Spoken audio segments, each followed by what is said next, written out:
है। ये 18 पुराण के आधार पे हिंदुओं का पहचान की बात की जाती है। वैसे मैंने ये 14 गायने इकट्ठे करके आदिवासियों की पहचान की कुछ छवि तैयार की है। तो तालियां मत बजाओ, दिमाग में डालो, तालियों से उग जाता है ऊपर। तो तालियां जब बजा ना, तुम्हारे लोग जब आएंगे जिनके लिए आप, तो ये गायने जब मैंने अध्ययन शुरू किया तो इन गायनों में जैसे पूजा हो रही थी यहाँ, तो पुजारी अपना जो था वो कोलपासा का नाम ले रहा था। अब इन जितने भी पांडाल में बैठे हैं हम आदिवासी हैं, अगर किसी को पूछा जाए कि कोलपासा कौन है, ये बोलते हैं पुजारी कोलपासा, बड़ी कोलपासो, ऐसे करके बहुत लंबा चलाता है। तो ये कोलपासा कौन था? और दूसरा एक समुदाय इन कथाओं में जो आया है, एक कोल समाज, कोल प्रजाति का एक उसमें गायनों में बात आती है। कोल नाम याद रखना, कोल। तीसरा एक समुदाय है डावर। कितने डावर है इसमें पांडाल में? जरा खड़े करो हाथ ऊपर, तुम मूल बीज हो। डावर जितने भी है वो मूल बीज है इस इलाके के, और उसी में से डामर बने, वो भी मूल बीज है। डावर और डामर एक ही है। तो ये दो परिवार थे, और तीसरे थे वेड़िया। वेड़िया जिसको काला वेड़िया बोलते थे, ये गायनों में आता है। 3 परिवार थे, कोल, डावर और वेड़िया। जो कोल है आज के समय में, जिनको हम लोग मुंडा, संथाल हो, उरांव के नाम से जानते हैं। जरा थोड़ा सा गंभीरता से एक बात सुन लीजिए। जो कोल नाम है उनको हम आज संथाल, मुंडा, हो, उरांव उनके नाम से पहचानते हैं। और दूसरा जो डावर है, जिसको हम भील के नाम से पहचानते हैं पूरे पश्चिम भारत में, और डावर से ही सारे समुदायों का विकास हुआ है। प्लीज सॉरी, आप जरा सा मेरी। और तीसरा जो है वेड़िया, जो आज के श्रीलंका के मूल निवासी माने जाते हैं, वेड्डा, वही वेड़िया है। और ये 3 समुदाय 23,000 साल पहले, जब भगवान का बाप नहीं पैदा हुआ था,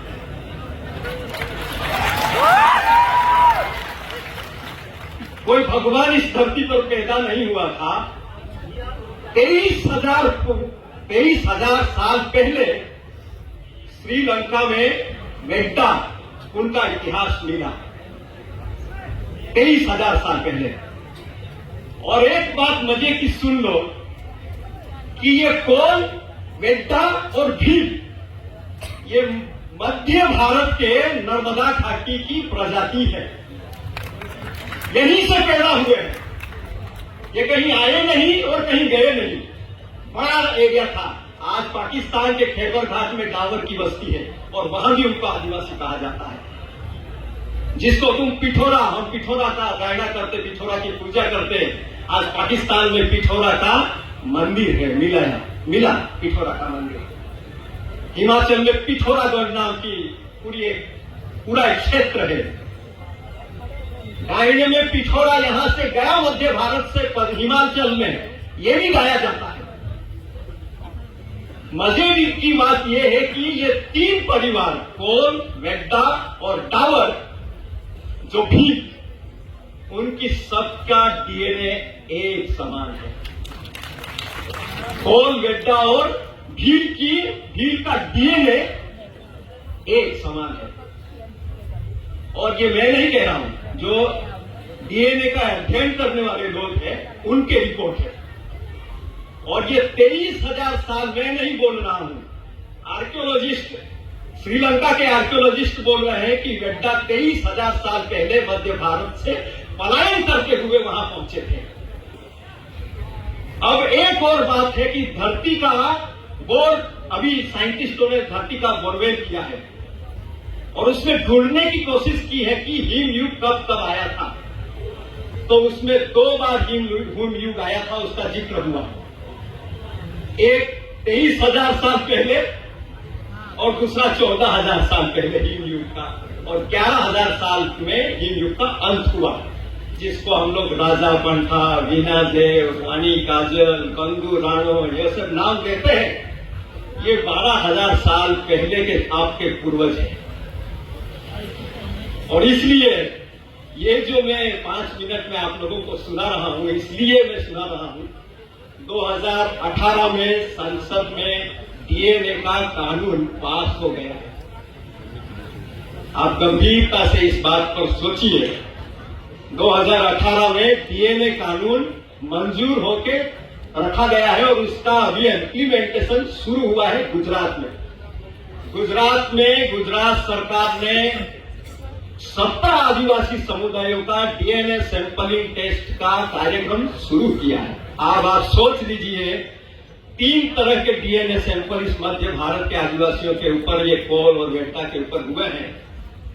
उसमें 50% डीएनए हमारा मिश्रित है। मतलब ये जो पंडाल में हम लोग बैठे हैं, उसमें से 50% गैर आदिवासी माने जाएंगे। ये इस बात को आप समझो कि किस तरह की लड़ाई हमारे सामने आने वाली है। मतलब 17 आदिवासी समुदायों को गुजरात में अगर डीएनए सैंपलिंग लिया जाएगा और उसका जब रिपोर्ट बाहर आएगा, लेबोरेटरी उनके हाथ में है, साइंटिस्ट उनके हाथ में है, तो ये क्या रिपोर्ट निकाल सकते हैं वो भी हमारे सामने है। तो इस तरह से एक अपना जो इतिहास है, पश्चिम भारत का मूल, जैसे हम कहते हैं ना मूल बीज, उस मूल बीज का एक छोटा सा इतिहास मैंने इन कहानियों में 20-21 साल के अध्ययन के बाद निकाला है, जिसके साथ साइंस और अपना मौखिक इतिहास जुड़ता है। जैसे अपने कहते हैं कि जगबुड़ आया था, ऐसा बोलते हैं। जगबुड़ होइलू और पावागढ़ पर दुई डुकरा ढूढ़ा डेमणो और हिना दुई बाल बच्चा बचे रहला सको है, ऐसी कहानी सुनाते हैं बड़वे। मतलब कि जब प्रलय आया था, महापुर आया था, महापुर मतलब कि हिमयुग का जो अंत 11,700 साल पहले हिमयुग का अंत आया था, उसमें पावागढ़ की पहाड़ी तक का पानी नर्मदा घाटी में भर गया था। और उस टाइम जो पुरखे हमारे बचे थे, उनमें से ये ढेडा डूमड़ा था, और इधर हमारा देवहात्रा, दादू देवहात्रु जो डेडियापाड़ा एरिया में देवहात्रा है, उस पे एक देवहात्रा नाम का बाहगोरी बच गई। डाब के क्षेत्र में बाहगोरिया नाम का एक परिवार उस पहाड़ों के ऊपर बच गए थे, जब पानी 11,700 साल पहले जब पानी पत्थर आया था। बड़ा मैं बात खत्म कर लेता हूं। तो ये जो कहानी में बोला जाता है कि ये परिवार बचे थे और उनके हम लोग वंशज है। आज जिसको हम डेढ़ा डुमरा कहते हैं, हमारे लोग क्या कहते हैं, वो जो चमड़ी थाल उतारने वाला, उसको हम डेढ़िया बोलते थे। डेढ़िया, मैंने कहा डेढ़ा नाम था और डुमरा उसकी अटक थी, उसको डेढ़ा डुमरा बोलते थे। वो खाल उतारने वाला, उस जमाने में खाल उतारी ही नहीं जाती थी 11,000 साल पहले।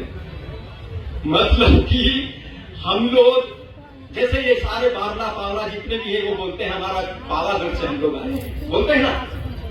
तो ये पावागढ़ उनका ठिकाना कैसे था? 11,700 साल पहले उनका एक पुरखा वहां बच गया था, उसके वंश वारस से। आज भी जिसको तुम कुटवाल कहते, तुम कुटवाल को हतला यहाँ एरिया में धुलगुड़िया को हतला, धुलगुड़िया कहते हैं, कोटवाल कहते हैं। ये आपके बारला और पावरा उनके माँ बाप है। बस आप समझ लेना मैं क्या कहने जा रहा था और मैंने क्या कहा है। आप चिंतन करना, आप सब पढ़े लिखे लोग हैं, समझदार लोग हैं, पर ये जो पहचान है, अगर हम लोग फिर से नहीं खड़ी करेंगे तो मध्य भारत के आदिवासी जिस तरह से अभी बढ़ रहे हैं, वैसे बढ़ते ही जाएंगे। मध्य भारत के आदिवासियों को एक करना है तो ये इतिहास बहुत जरूरी है। धन्यवाद, आभार, आपकी जय जोहार।